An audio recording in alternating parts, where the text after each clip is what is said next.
Hi, I'm Ed Nodlin from Pacific Beach, And I'm Jim Elko from Bay Park. and we're both members of an organization called the San Diego Coastal Community Coalition. And we've been working with an effort called Housing the Next 1 Million in San Diego, an effort to describe or to define what life will be like in 2050 when we have, as projected, 1 million more people. We're going to go over a chart here on what a structure could look like. This is not a structure that's in place now. It's a diagram that we're thinking about that sort of pulls together lots of aspects of all the stakeholders. Right now there is a leadership team of one, Phil Bona. He is the current president of the AIA, American Institute of Architects for San Diego, and he has a charrette coming up, a 2-day charrette, a meeting. In the computer world that I'm in, we'd call it a hackathon. But it's a 2-day effort to come up with designs for what this future might look like. That'll be in November. And he's been holding pre-charrettes, one each month throughout 2017. People have signed up for working teams, 9 teams, which have been broken up in geographical areas. The easy way to do that was just break them up by districts, the council districts. But this is not a city or district driven effort. And then 3 more teams that are looking at the dividing the rest of the county, San Diego County, up into 3 teams. And so in this diagram, it brings in other players and relationships and sort of lays it out. So here's these working teams, and these are working teams made up of professionals, architects, designers, planners, bankers, common citizens, people that might be on town councils and planning groups. And there's some tasks for these teams to do to sort of go out and assess and inventory each of the areas that they're responsible for, identify areas where new style development, sustainable development, this new concept of community villages where you work, live, and play can take place. The other parts of this diagram is the community, and these teams working with people in the community. Council and community, those council community representatives, planning groups, town councils, various government departments that you might engage in to find out what's going on with projects, such as the trolley line going in along Morena and up to UTC. Other local organizations working with other industry leaders, local businesses, neighbors. And I even added schools on here, Jim. If this effort takes off and could become a 2-3 year effort, why not engage 4th or 5th graders, 8th graders?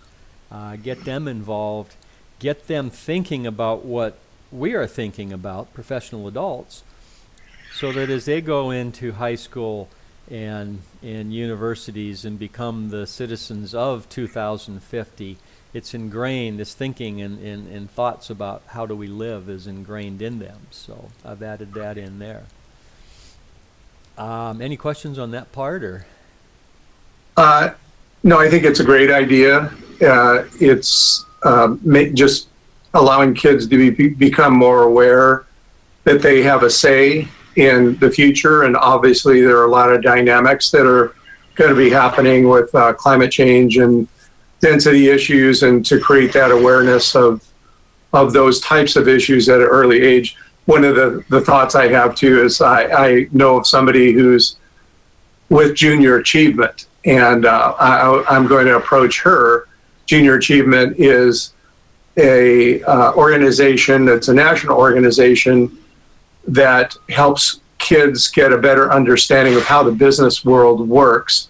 And they actually set up a little community in these exercises where somebody's a banker, somebody's a lawyer, etc. And I think this might be this concept of more community involvement and civic involvement would be important to add to the curriculum. So that's one of the ideas that I have, that I'll be talking to this woman who's actually the CEO of the local organization. Yeah, right down the same line of thought.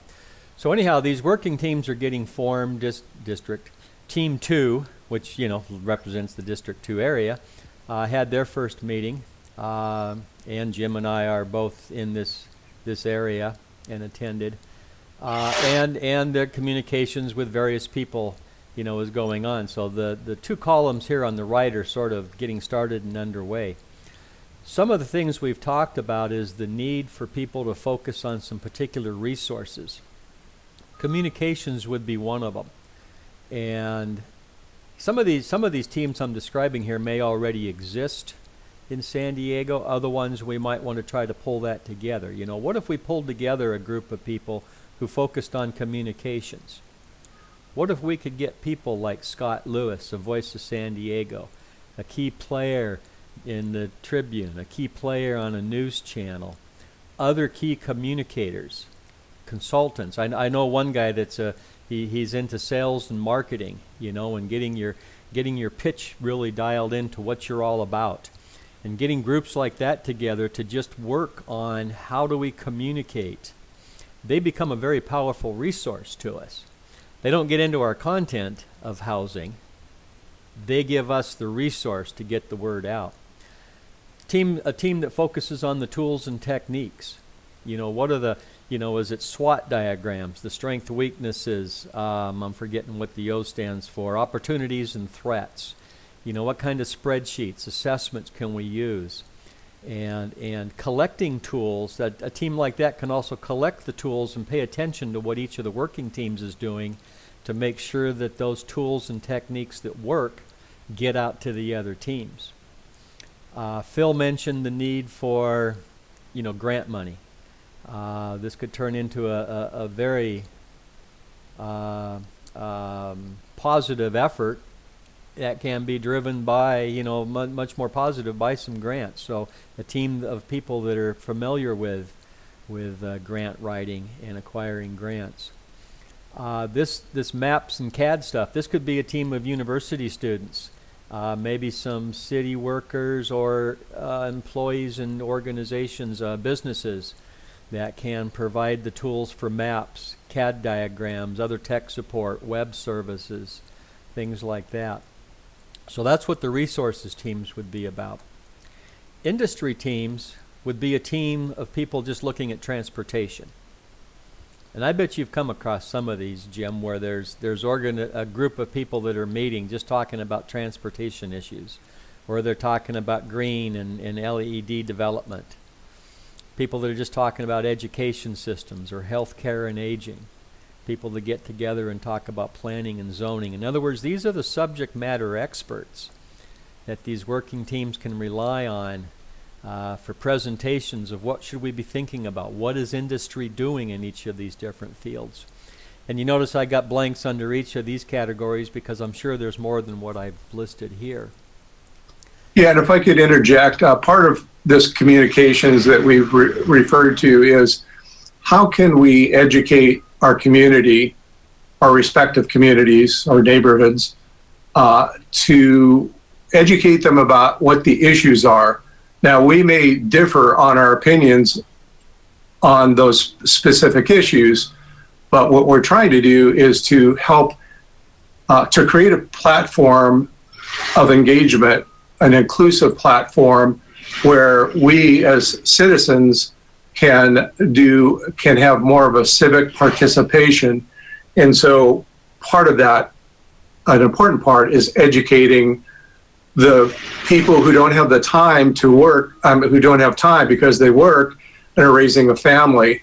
What we're trying to do is to create a system that will allow them to have access to what the issues are.